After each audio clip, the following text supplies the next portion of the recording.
Network Entertainment. Hello to everyone all over the world. Magkakasama na naman tayo sa isang panibagong kwentuhan, tawanan at partagulan.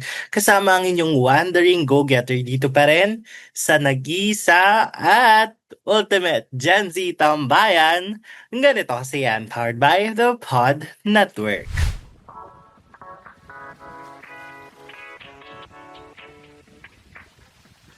At kasama nyo pa rin, sabi ko nga, ang inyong wandering go-getter na syempre, tagapakinig ng mga kwento ninyo ngayong Pasko. It's your boy, Jacob.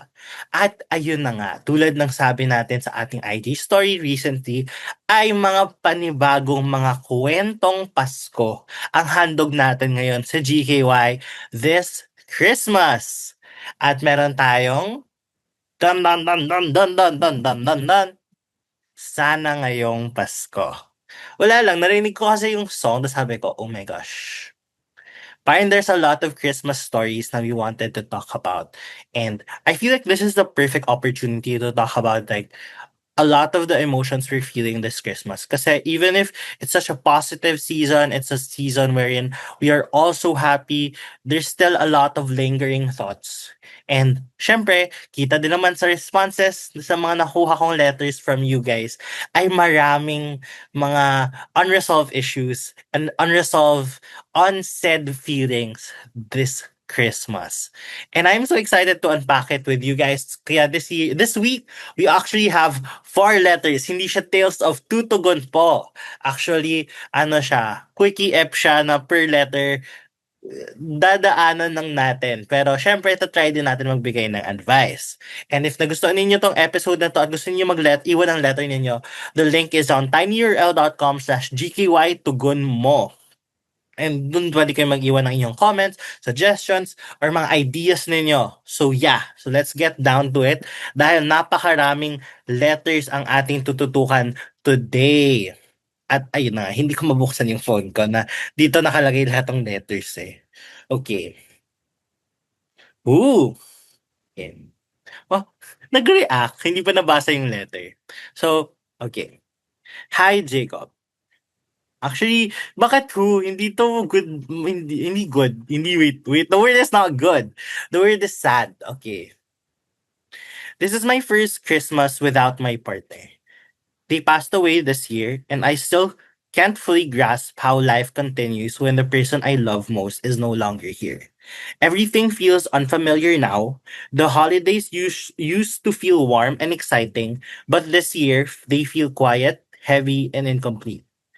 I miss them in ways that words cannot fully explain, in the small routines, in the plans that we never got to finish, and in the future we talked about so confidently. I feel guilty when I laugh. I feel guilty when I stay sad, and I don't know if it's okay to celebrate Christmas when someone I love so deeply is gone. People say time will help, but right now, time just feels like distance from them. And that scares me. How do I grieve someone who was my home? How do I honor their memory without feeling like I'm betraying the love we shared by moving forward?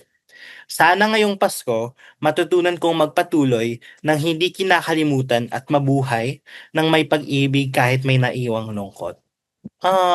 Thank you so much for this letter.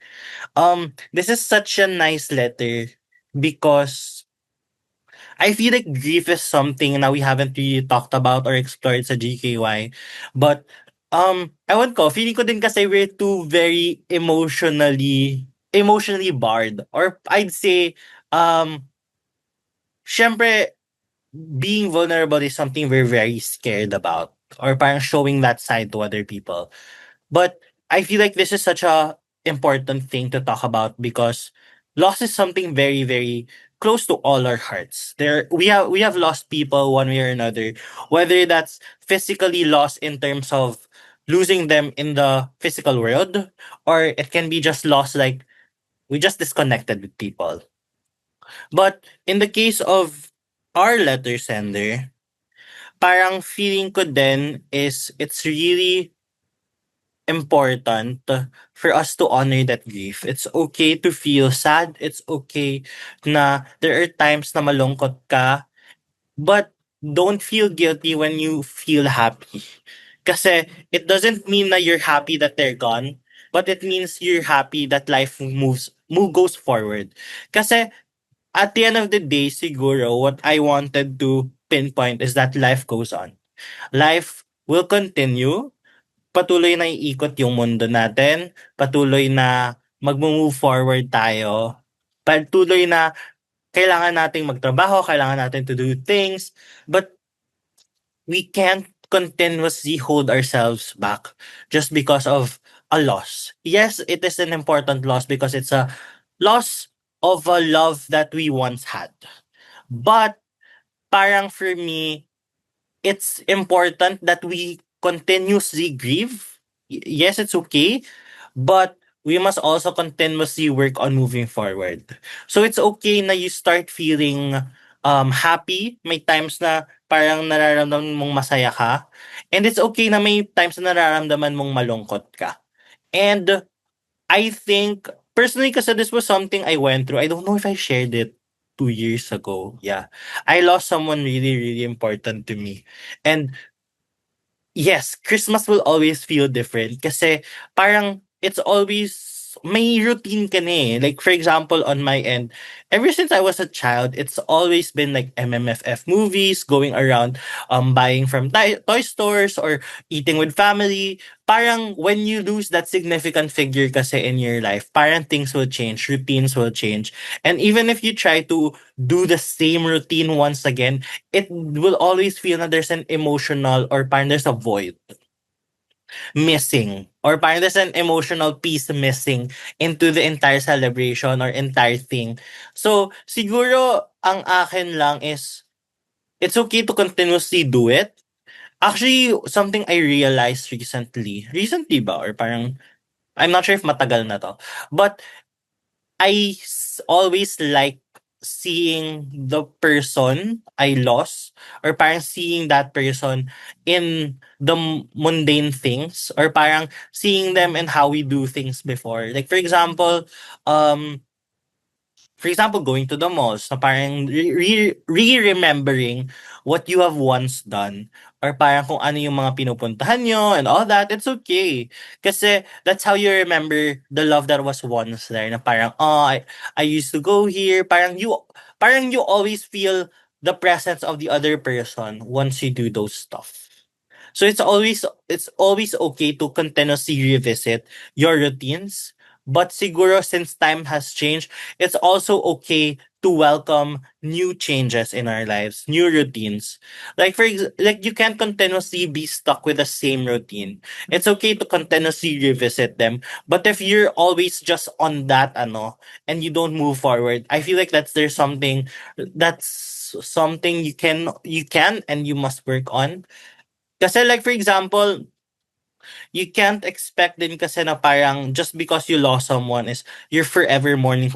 There will always be a part of you that will always hurt. But you can't really just let yourself stay there. Like for example, siguro open endings. We can see dun yung character ni Hannah na parang even if she was grieving, she was able to find someone else that she loved. Na parang life doesn't end once. Yeah, na parang it doesn't mean that you love someone else is hindi na valid or hindi na totoo yung pagmamahal mo sa ibang tao. Because you can also think na parang what is something siguro that's also something you should remember is that what is something that the person I love wants me to do at this point? Na parang at this point ba, um, siguro tatanggapin niya na there will always be points na malulungkot ka, pero gugustuhin niya ba na palagi kang malungkot or gugustuhin niya na you also look for avenues for you to be happy? Like, alam mo din naman sa sarili mo, for example, gusto niya mag-achieve ka ng mga bagay-bagay. So like, seeing you do things, seeing you continuously work on things you're passionate about, I know will make the person you love happy. So continuously do it. Even if they're not there, continuously make them proud. Yeah, kasi they will all, even if they're not here, they will always be proud of you in wherever they are, in whatever you have achieved and whatever you have done. And yeah, siguro just do things that will always make them proud. Like, always make yourself think na sa gagawin kong bang 'to, mapa-proud sila. Kasi puwedeng ayun, puwedeng whatever you do, just always think na parang, do they want me to do this? And do they want me to continuously ano? So yeah, hopefully, and it's been 1 year pa lang naman, or it's a few months pa lang, it's still within the year. It's okay for you to grieve. It's okay for you to continuously revisit. It's okay. We have our own timeline of grief. You don't need to expect yourself to be okay, or if you're okay at this point already, or parang you feel na parang guilty ka na ba't masaya ka even if they were gone already. It's okay kasi we go through different ways of grief, na parang puwedeng today masaya ka, tomorrow you will feel something, you will feel the grief. Yeah. So, sana ay yun, natulungan kita sa advice ko, because it's really also something close to my heart. For the second letter, this is something very different naman. So if we talked about a loss, this is very this is a Christmas letter that we all go through, or people go through on Christmas, I guess. So the letter goes a little bit like this. Wow! Hi Jacob, it's Christmas season na, pero imbes na excitement, kaba yung nararamdaman ko. Uuwi na naman ako sa bahay na puno ng tanong. Hindi naman sinasadyang masama, pero masakit pa rin. Anong work mo na? Kailan ka mag-a-abroad? Si ganto manager na, ikaw. Mahal ko ang pamilya ko, pero parang every uwi ko, kailangan may mapakita akong patunay na may narating na ako. Na worth it akong i-welcome sa hapag, na hindi ako yung sayang sa family reunion photo. What is hapag? Hapag, um, check natin. Kasi i-welcome sa hapag. By context clues, isn't it like the lobby, sala, ganun. Hapag is family table. So it's the dining area, sorry. Feeling ko iniisip ninyo ang bobo ko na. Okay, so this year I tried. Hindi man kita sa titulo o sa sweldo, pero lumaban ako. May mga araw na gusto ko nang sumuko, pero tinuloy ko pa rin. May mga pangarap akong hinahabol kahit parang ang bagal ko kumpara sa iba. Nahihiya akong umuwi na walang magandang balita. Nahihiya akong sabihin na hindi pa ako okay, na hindi pa ako kung nasaan dapat ako. Gusto kong umuwi, pero takot akong ma-feel na kulang ako. Sana ngayong Pasko, makauwi ako kahit wala pa akong napatunayan. Sana puwedeng sapat muna ako bilang kapatid, bilang anak, at bilang ako. Kahit work in progress pa lang. Pagod akong ipaglaban yung sarili ko sa labas. Sana ngayong Pasko hindi ko na kailangan ipaglaban yung halaga ko sa sarili kong pamilya. Hugs to you, letter sender. Thank you so much for your letter, and super duper valid. I think na hindi natin dapat kailangan i-worry. We should not, it is not normal, or parang it's not something that should be normalized yung going home na you feel like you need to be an achiever. Parang dapat sapat na you are you, you do your best. Pero of course, hindi natin maiiwasan na parang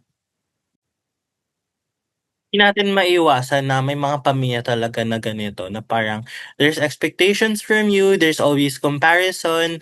Siguro kailangan mo lang sa I don't know, one ear in, out the other. Tama ba yun? One ear in, out the other. Yon, tama yun, feeling ko. It sounds right. Um, But it's also important for you to celebrate what you have done. Like, you've done this, you've done that, you've done what other people also can't do. Kahit sabihin mo na ang bagal mo, progress is still progress, and you've done so well. And you've done so well even if there were challenges, even if you had to push through. Just know that you doing your best is already enough. And if other people can see it, if other can, if other people can see it, what is important is that you do. So if hindi makita ng ibang tao sa'yo, it's important na ikaw mismo ready ka at happy ka na i-celebrate yung sarili mong success. Sometimes the family na we wanted, the family that we wanted to appreciate us or wanted to love us or to show that appreciation to us is not in our it's not in the traditional family senses. It's sometimes in chosen families.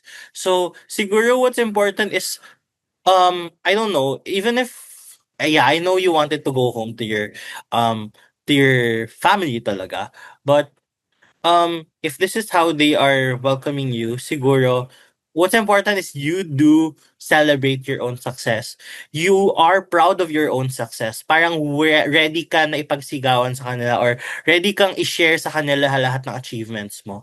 Because siguro it's also in how you say it na parang if hindi ka din confident na i-share sa iba kung ano yung mga nagawa mo, even if it's so little, it's also going to be hard for them to be proud of you. Kasi baka they're also proud of you lang din naman, but they don't um show it in other ways. They show it in different ways.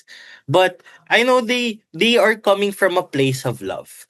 But siguro when these questions arise, you become proud of what you can do. You become proud of what you did, and just share it wholeheartedly with them. Share that you did push through, you had challenges, and you are now here. Because at the end of the day, I think what our family wants from us naman is to see us proud of what we have achieved. To be proud of no matter how hard it is, we push through. No matter how hard it is, we are here. So yeah, it's really, really something that a lot of Philippine or a lot of Gen Zs go through, a lot of children go through. But what is important is siguro you. How do you see yourself? Where do you see yourself now? And are you happy where you are? And if you are, just be proud of it, share it with them, and parang yun, if they say something, one ear in, out the other. Kasi, and ano, saglit lang naman yung Christmas. Kasi especially na gusto mo naman umuwi doon, eh di kung gusto mo umuwi doon, siguro ano lang, maging proud sa kasuoan yung, maging proud ka sa sarili mo. Eh kung ano may sasabihin nila na hindi maganda, eh di, ano, bahala na sila, let's go. Kaya mo na yan. Um, basta, we are proud of you. Well, sa GK, basta sa GKY family, if you push through, if you did your best, if alam mong yun na yung best mo, kasi parang yun din yung sabi nila eh. Actually, something I learned from spinning is that, no, spinning ba? No, not spinning. I think it was Kaif. If you can only do 70% today and you gave your 70%, that is your 100%. If you gave everything that you can give at that certain moment, that is already your 100%, and that is something you need to be proud of. Kasi even if you can only give this much, you gave everything that you can. So that is something that you should be proud of, and that is something that we should all be proud of. And especially, nakaabot na tayo ng December, nakaabot kayo ng December with everything, with every accomplishment that you did. That is something that you personally should be proud of.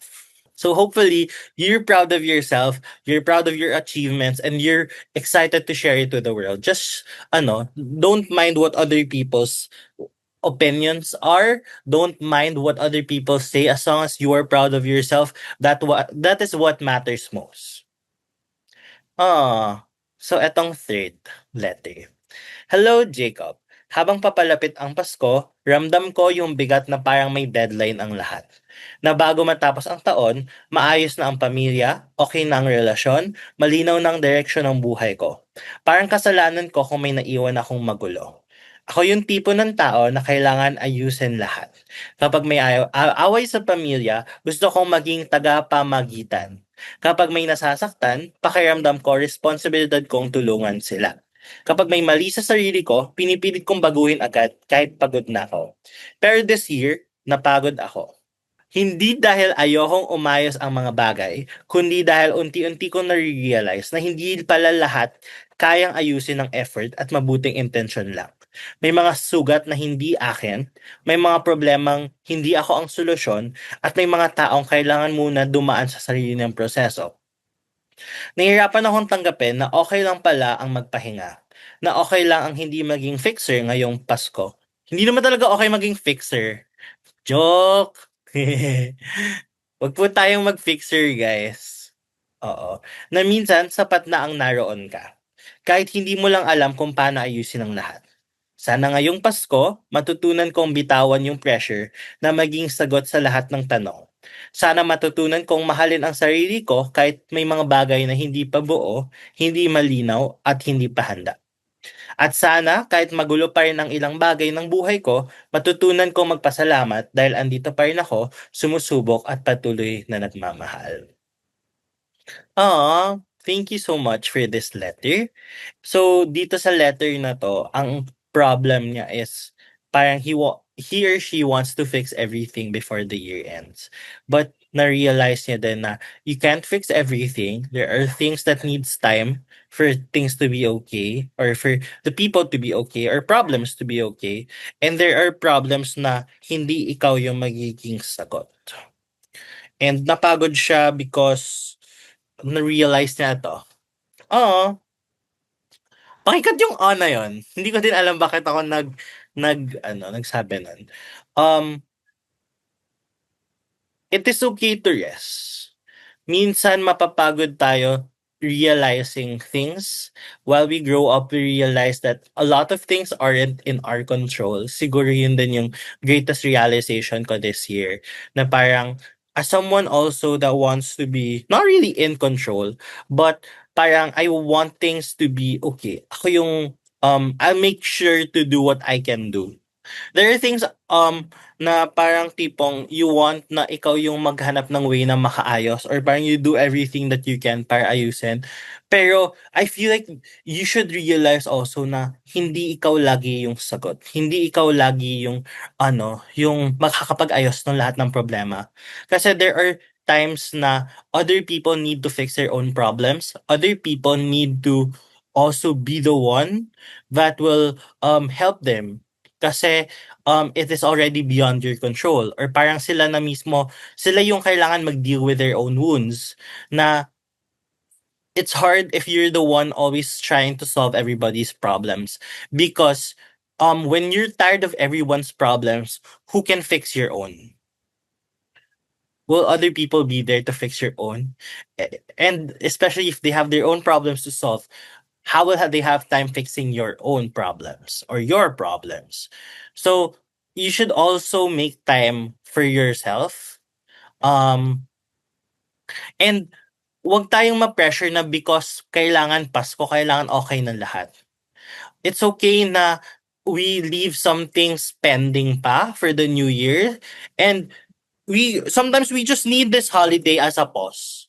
Parang don't treat this holidays as a deadline for everything to be okay. Don't treat this holiday as a pressure point na everything needs to be in order after by December 31 or everything needs to be fixed or everything needs to be handled or parang okay na lahat by January 1 because there are things na kailangan ng time. There are things na kailangan talagang dumaan sa mas susing paraan or proseso para maging okay. And siguro, just treat this holiday as a pause.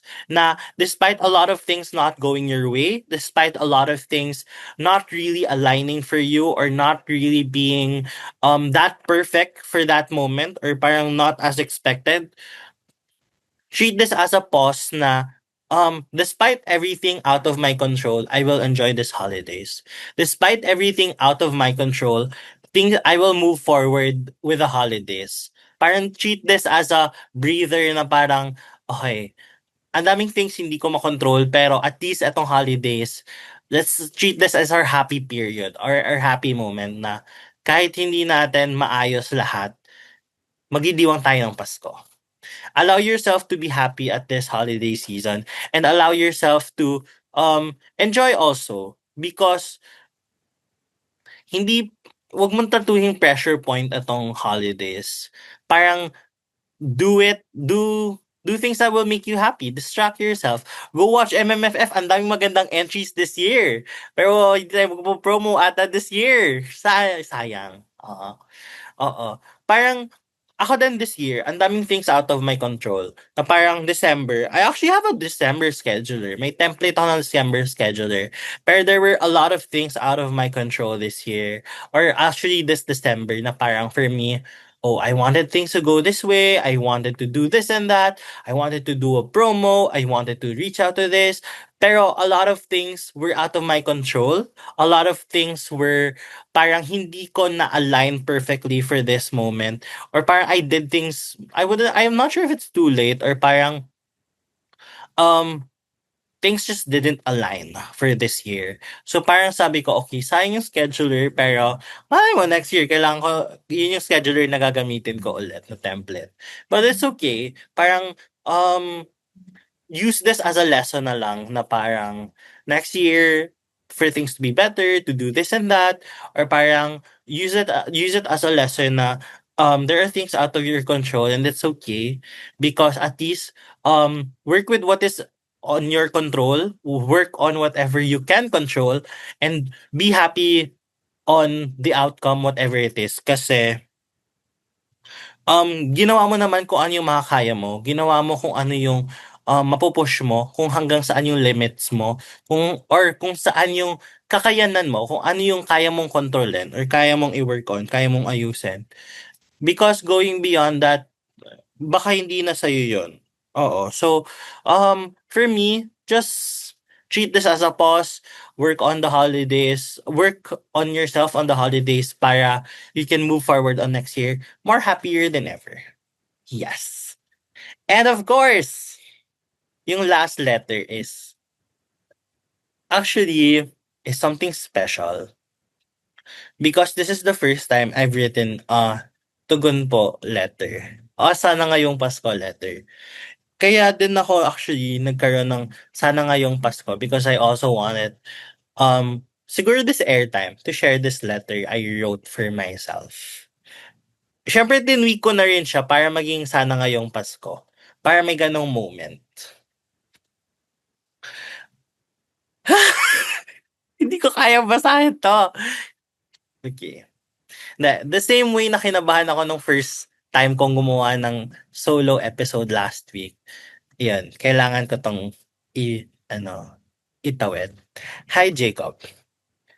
Sana ngayong Pasko, matutunan mong mahalin rin ang sarili mo, patawarin sarili mo, pagbigyan rin ng sarili mo, at mas maging bukas ang mata mo sa lahat ng nasa harap mo.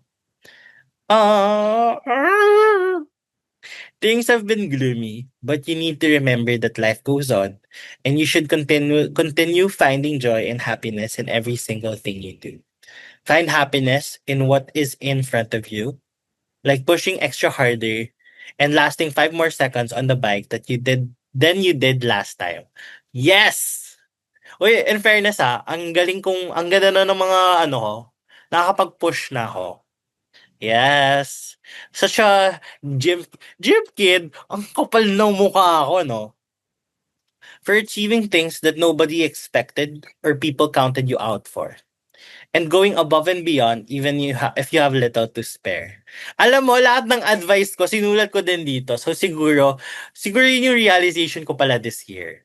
A lot of my advice come from my own personal experience.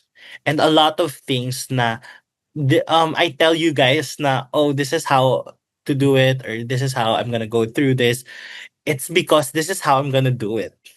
This is my version of parang my advice. So, I guess my advice kasi is usually based on, okay, this is my personal experience, this is how I think, or how I see your story, so this is my advice. Or parang, if I were in your shoes, this is what I would do. Well, ganun naman kasi talaga yung advice, di ba? I hope you remember that things weren't all bad.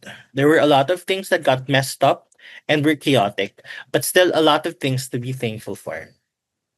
Having such flexibility in the job that you do, still getting to do GKY, which pushes with its 6th year next year, finding happiness in spinning and getting to be more confident and happy with your body, and also being able to drive your first car. Yes, there is still so much love, joy, and hope. Love, joy, hope in this world, and I hope that you find that in every single day. I hope you find that every single day. Life goes on and life continues, but it's also okay to rest. Love, Jacob. So yeah, yung sana nga yung Pasko ko is really just being able to ano, be more open with myself, just be more intrinsic, and be able to ayun, um, do things na parang ayun, forgiving myself, or parang being able to be more um to give more leeway to myself, or parang to um yeah, parang forgiving yourself for making mistakes, for not doing so well. Parang sometimes kasi we are too harsh on ourselves na parang di natin nakita how much we pushed, how much things were hard also, and how we pushed through despite a lot of challenges. So it's still important to be kind to yourself. It's also important to find love in every single thing that you do. Even if there are things out of your control, it's okay that work with whatever you can control, whatever you can work on, and yeah, things will always fall into place one way or another. So, siguro this Christmas, I hope that we can treat this as a break, as a breather, for us to be happy, for us to celebrate, na despite a lot of things that we went through, this is like a culmination of it all, na sana maging masaya tayo, na i-celebrate lahat ng wins, lahat ng victories, lahat ng achievements, and also celebrate a lot of losses, failures, and a lot of lessons that we learned along the year. Because parang for me, siguro what I learned this year is that a lot of times when we fail, when we lose, they are lessons that we should learn from. Kaya tayo nagkakaroon ng mistakes, or parang kaya tayo nagkakaroon ng failures, is because it teaches us on how to be a better versions of ourselves every single day.